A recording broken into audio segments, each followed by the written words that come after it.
یک دستگاه یخچال 20 شونیه. این کمپرسور اجنس 4 باشه که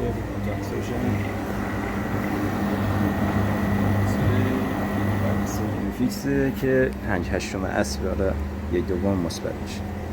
این دما 19 نشون میده که انگار که یخچال کلا سرد نمیکنه. حالا ایدیالی شروع میکنیم. ببینید یک لوله برفک زده، تجمع برفک اینجا ببینید.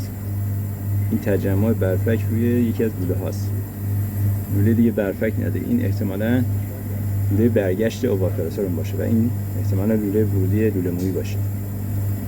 بعد بقیه لوله هم هیچ کدوم برفک ندارن. دیواره ها برفک ندارن. دیواره اون طرف هم برفک نداره. حالا تنها کاری که اولین کاری که برای تشخیص عیب دستگاه میگیریم چیه؟ اول از همه فشار شارژ کمپرسور رو نگاه کنیم. خب اول از همه اومدیم بالای سقف یخچال، گیجمون رو گیج فشار پایین رو وصل کردیم. می‌بینیم که فشار زیر صفر نشون میده. کندانسورمون راش تقریبا سرد، این دو تا یک کم گرمه، بقیه‌شون همه سرد و هیچ باد گرمی هم از کندانسورمون خارج نمیشه.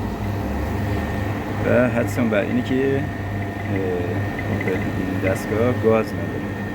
سیستمش احتمالاً دو لوله موییه، چون ببینید دو تا لوله داره و این قسمت‌ها که نگاه کنید که کلاً خلاص چرب شده که احتمالاً این سیستم دو لوله مویی که گفتم اینجا مشخصه. دو تا لوله مویی. بعد اینجا هم که می‌بینید همش چرب شده. این احتمال زیاد از یه جای گاز نشت کرده و اینجا چرب شده.